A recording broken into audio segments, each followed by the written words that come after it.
hace unos cuantos años atrás. ¿Por qué no el CACIF entró a atacar a la justicia cuando la Corte de Constitucionalidad, no obstante que el artículo 186 de la Constitución le prohibía a José Efraín Ríos Montt ser candidato a la presidencia?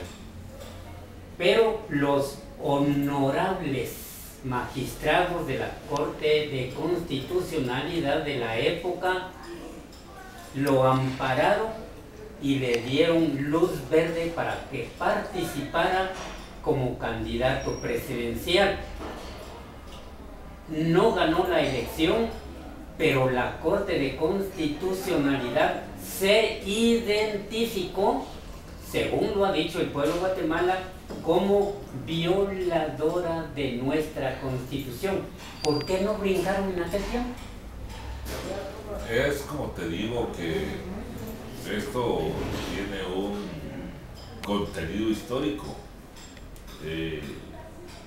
Nosotros le llamábamos a esto la vieja alianza, donde se aliaron todos, se aliaron los políticos de derecha, se aliaron los grandes terratenientes, los grandes empresarios, se aliaron una buena parte del ejército, no toda, como también una buena parte de los empresarios, no todos, una buena parte de los terratenientes, no todos, y entonces se le llamó a esto la vieja alianza. En esa vieja alianza, si tú recuerdas, estaba todavía lo que era la policía militar ambulante, que se dedicaba a cuidar la banca, los comercios y a cuidar también las fincas. Entonces había destacamentos en las fincas. Toda esa gran alianza se da en contra de nuestro pueblo. Y de ahí son los orígenes de todos los excesos que dejó esa alianza. Pero no hay que dejar por un lado tampoco la participación de los gringos. En esa gran alianza también estaban metidas las manos del imperio, ¿verdad? Ordenando. Y si revisas, cuando Ríos Montt habla en 1982, él dice, primero, que le vino apoyo de los Estados Unidos en armas y en recursos humanos, para generar toda una política que se le va a llamar tierra arrasada, fusiles y frijoles, Victoria 86, y todas esos nombres que tenían los planes. Entonces vamos a encontrar que ahí estaban también ellos mismos, hoy los cacifes. Entonces, pero además estaban también los poderes fácticos. Detrás de todo esto hay poderes fácticos. Desde luego, ahora cuando se da el tema de buscar justicia, porque el país necesita sanar heridas, y las heridas van a sanar solo si aparece la verdad.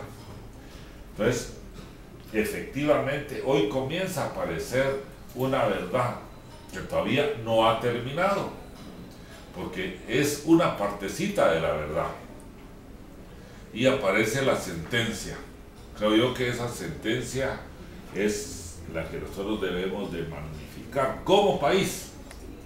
Aquí nosotros no tenemos nada ni en contra de Ríos Montt, ni en contra de todos esos actores que en el final ya están señalados por la historia del país. Ahorita estamos viendo en un proceso de paz cómo sanan los actores sociales, cómo sanan esos actores que quedaron heridos profundamente. No es sencillo hablar de una sentencia de un genocida de 80 años, hablar de miles de niños asesinados. No es igual, es que como que ahí hay que ver. No es igual hablar de esta sentencia a hablar de cientos de mujeres violadas y asesinadas. No es igual hablar de esta sentencia a hablar de cientos de casas quemadas. Nosotros somos testigos de eso. Nosotros lo vimos, nosotros estuvimos ahí. vimos cómo los dinteles de las casas estaban caídas. Entonces esas heridas son las que vienen a sanar cuando se comienza a aplicar la justicia. Desde luego que no es gozo, ni es triunfalismo, ni es ganas de volver a confrontar al país, es simplemente sanar heridas profundas que dejó esa estrategia implementada por los gringos, por los militares, por los políticos, por los grandes terratenientes, por los grandes empresarios, por esa gente que se unificó en contra del pueblo de Chile.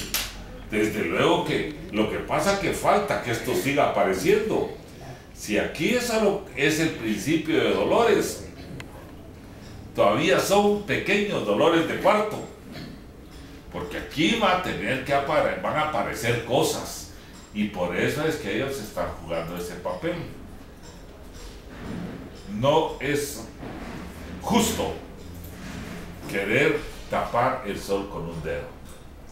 La historia en el país está impresa en dolor, en sangre, en muerte y en fuego. Hay un señor que se llama Ricardo Méndez Ruiz y señala de comunista a la jueza por su fallo que dio a conocer. Es increíble que a estos señores, después de tantos años, no se les ha olvidado esa palabrita de comunista. Sí, lo que pasa es que es la gente que vive con la mirada en el pasado. Y lo peor, con una mirada soberbia, con una mirada perversa, con una mirada que solo traslada odio y rencor. Esa es la mirada de estos señores. Y entonces hay que ver para atrás solo para recoger la experiencia, y para que eso nunca más, dijo Monseñor Gerardi, vuelva a pasar, ¿verdad? Para que eso nunca más se vuelva a repetir en el país. Pero ellos hoy están buscando una inmensa confrontación. Por eso dice el CACIF ahí en su posición de que algo va a pasar. O sea, entre líneas está tratando de decir: recuérdense quién ha mandado siempre, quién ordenó esas muertes. Si Ríos Montt solo fue un instrumento. Lo que pasa es que él lo dijo entre líneas, pero debía de tener más claridad en general y aclarar de que él solo fue un instrumento más de una acción perversa impulsada por los sectores más recalcitrantes, tanto nacionales como internacionales. Finalmente, ha llamado poderosamente la atención la conducta del señor presidente de la República, Otto Pérez Molina, cuando que por una parte él dice que es respetuoso de los poderes del Estado y concretamente el judicial, por una parte, pero por otra dice que en Guatemala, insiste que en Guatemala no hubo genocidio. Entonces acaba de decir que respetará, pero después dice que no. Entonces, bueno, yo creo que hay que ver en la justa dimensión esta posición, porque él no puede ser juez y parte. Él lo que debe hacer un presidente en este caso es respetar los dictámenes de las sentencias firmes, porque él no puede calificar si hubo o no hubo, porque no es su responsabilidad legal. Ahí está el Ministerio Público, quien es el que identifica si hubo o no hubo genocidio desde el punto legal, desde el punto de vista legal. Y el juez es el que en el final ratifica diciendo que sí o que no hubo genocidio. En este caso el presidente no tiene nada que opinar, porque él tiene que estar ahí esperando lo que resuelvan los tribunales de justicia. Entonces él no puede decir si hubo genocidio o no hubo genocidio, porque no está dentro de su jurisdicción ni está dentro de su mandato. Entonces hay que esperar el mandato de la Corte de Constitucionalidad, el mandato que va a dar la Sala y ya el primer mandato que dio la jueza. Entonces, si la jueza está generando una sentencia por genocidio, en algo se ha amparado ella, desde el punto de vista legal, no político. Luego esto pasa a la Sala y ahí puede ser que se ratifique o que no. Después esto sigue su camino jurídico hasta la Corte de Constitucionalidad. Y si estos señores no están conformes, lo pueden llevar a la Corte Interamericana de Derechos Humanos. Y si no, lo pueden llevar a La Haya. Pero como allá sí hay demócratas, ojo. Entonces yo creo que es cuestión de jurisdicciones. ¿Verdad? Cada espacio en la democracia tiene su propia jurisdicción y eso hay que respetar. Para concluir esto, coincidentemente esto se da, Luis, cuando también ya se habla de que la Fiscalía acusa a un exfuncionario del Ministerio de Gobernación durante el gobierno de Óscar Berché Perdomo. Pareciera que esto va a tener su final y definitivamente lo va a tener, pero aquí es en donde tendrán que hacer otra carreadera, dijo alguien, de exfuncionarios de aquel gobierno, porque también la deben. Mira, realmente en este tema del tiempo de Berché, ahí hay mucha tela que cortar. Hay que revisar cuál fue el papel del presidente, ahí sí, porque fue del Ejecutivo, Ministerio de Gobernación, donde ellos fueron a fusilar a unos presos extrajudicialmente. Eso solo se dio en el tiempo de Hitler. Luego, ¿cuál fue el papel de su flamante ministro de Gobernación? Aquel señor que no se le podía hablar porque él se consideraba el dios de la vida y de la muerte. A este señor Bielman. Carlos Bielman.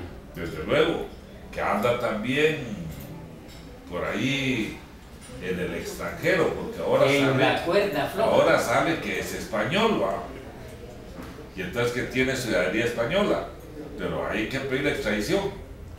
Y luego está el caso de Figueroa, que era el funcionario de menos rango, que era el subdirector de la policía, pero que también está involucrado en lo mismo. Yo creo que ese tema estaba muy escondido, hoy vuelve a aparecer. Yo creo que para nosotros fuera un inmenso avance en la justicia que tuviéramos a Berché tomando café con Portillo, ¿verdad?